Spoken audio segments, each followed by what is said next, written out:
Hey guys, it's Alexandra. Today I'm going to be talking with Michaela, who is going to be talking about a really tough family situation that she went through and is still dealing with. Her boyfriend actually cheated on her with her mom, so she's going to be talking about how that situation all unraveled and sort of how she's coping with it and how she hopes to help other people learn from her experience. So I hope that you will stay tuned to hear her story and subscribe for more videos.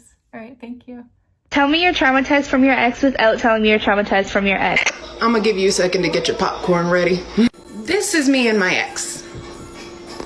This is also me and my ex. This one is me, my ex, my mother, and one of her friends. To make a long story short, I ended up being homeless at 15 thanks to my mother and my ex-boyfriend. Okay, so after 2.5 years of dating, I found out that my mother was sleeping with my boyfriend at the time. This is them. This is also them. And so is this lovely picture. And if matters weren't already bad enough, they were engaged. I'm gonna start off with a little bit of backstory. I moved in with my mother at the time because I was at that age of rebellion. Like, my dad had rules and, I was young, dumb, didn't want to abide by them. So I was like, hey, I'm going to go move in with my mother. Well, I lived with her until almost the end of 2016.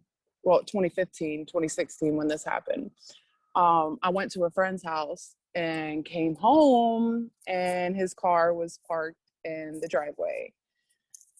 And just after that point, I just lost it completely. I mean, I went off. It wasn't the prettiest thing, but I'm sorry, I get anxiety talking about it because it's a whole messed up situation.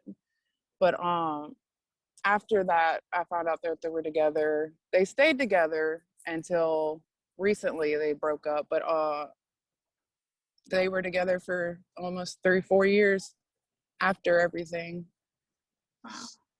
Did you ever have any kind of suspicion that something might have been going on? Um, it At first it came out the blue, but after everything happened, some of the conversations I had with Jonathan dawned on me. One time he told me that she had invited him to go out of town with her boss and them do an orgy thing, whatever the fuck. But I didn't believe it. I thought he was making it up because I was like, she's not like that. No, I've never seen that side of her, so I didn't believe it. But there were so many red flags I should have known. But I was young. I mean, I was 15, almost 16 years old. Thought I had found the love of my life, and just didn't work out like that. So how did the dynamic between you and your mom change once you figured all this out? Um, she pretty much victimized herself. She told everybody after she kicked me out, she told everybody that I ran away with a group of men, which was untrue. I was literally living with my best friend because I had nowhere else to go. And actually recently she has told me that I'm not allowed to see my brother anymore, even though I pretty much raised him while she was out in the bar every night, bringing home different men. I had to cook his supper, make sure he brushed his teeth, got his bath. I pretty much raised that little boy. And for her to just tell me that I can't see him anymore or have anything to do with his life because I spoke up and told everybody about what she did to me. I mean, people have said I could get lawyers, but by the time I get lawyers and spend all that money, it'd be a waste because by the time he's 18, he'll be able to choose, hey, I want to talk to my sister. You can't say anything about that, Mm-hmm. Not that it would be a waste of money, but recently my mental health was down and I ended up in the hospital. So I pretty much just dropped everything back home and I was like, I'm going to go live with my dad for a while and travel. So that's where I am now. So do you think he was the one that kind of initiated the relationship, or do you think your mom was the one that started it? I would have to say her, honestly. How do you even mentally cope with that reality? That's a really good question. For the longest, I pushed it back to the back of my head. I didn't want to think about it. I'd cry myself to sleep every night. Hi. And like recently, like it just all like built up. And I will say, like, take your medicine. If you take medicine, take your medicine. I was not taking my medicine. I had a really bad episode and recently tried to overdose. Well, I guess like now that I'm out and I realize there's nothing I can do about it, you know, I can't control her. I can't control seeing my brother. I can't control anything that people say or do. It's just like now I gotta put myself on a mental level to where it's just like me, worry about myself, stop worrying about everybody else. Everybody else is fine. Just ignore her, keep her out of it, you know. Right. Just pretty much like it's not easy. Like I still struggle with it daily because I mean that was my mother. I trusted her, you know. Like she was like a best friend more than a mother to me, which was an other red flag that didn't stick out. But like every day is a mental struggle. But as long as I keep on my meds and I keep a good mindset, I get up, I get dressed, I do my makeup, like I'm fine, I'm good. So when you came forward and kind of like called them out on what was going on and told them that you knew, how did each of them react to that? When I confronted her at first, she pretty much tried to deny the entire thing, tell me I'm crazy, I'm making things up, I'm overthinking it, yada, yada, yada. And I never really had contact with him because he was just really immature about everything. And he wanted to just, you know, emotionally abuse me. So at that point, like I completely blocked him from my life. I'm not worried about him. I was more worried about her. And like I said, she victimized herself, made it seem like it was my fault that I brought them together and I did this and that. And she actually recently, like not recently, but 2018, when I graduated, she tried to come back in my life and told me that she had cancer, which I still don't believe because she had told me that she had like months to live, and here she is still here living her best life, I guess. But she told me that she wanted to be at my graduation.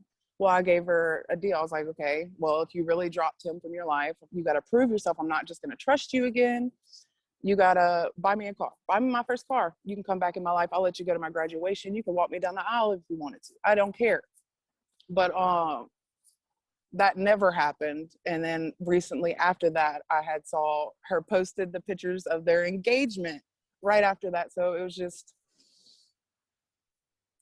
it's a big mess mentally, you know, but she's a woman, you know, she's going to do what she wants to do. And I can't change anything about that, you know. How long were the two of them engaged? 2 years, actually. Wow. 2.5 years. Yeah. Who ended up like breaking that off? Do you know how that relationship ended?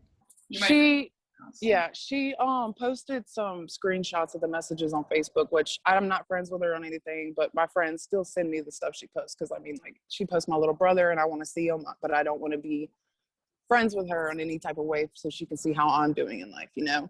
So my friends would send me pictures, and she had posted screenshots. It was pretty much Jonathan saying that he can't handle her, that he's broke, and that he can't handle it having 2 kids. It's not just him and her anymore.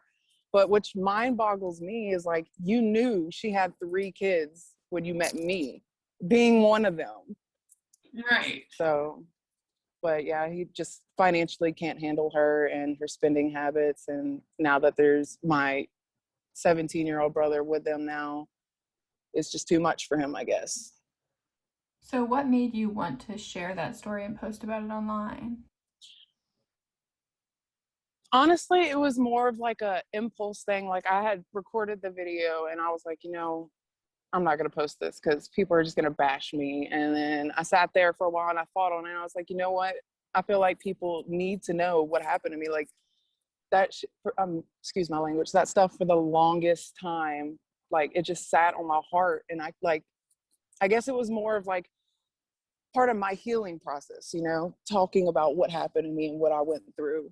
That was like my first step to getting better, and which I did. So how did people react when they saw your video? A lot of positive feedback. I mean, they had people, of course, message Selena and call her all these names and stuff. She sent me a screenshot and she was like, do you know these people? And I was like, I have no clue who these people are. I'm sorry to tell you, like, it wasn't a lie. I didn't know who they were. So, and I did get some negatives, but like that was more of on my weight and stuff off topic, you know, because internet trolls will be internet trolls. So what do you hope people will resonate with kind of when they hear your story?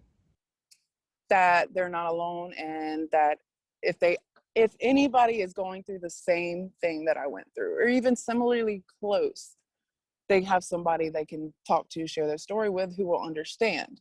Like, everybody, like my family knew my story, my friends knew my story, but it wasn't enough, you know.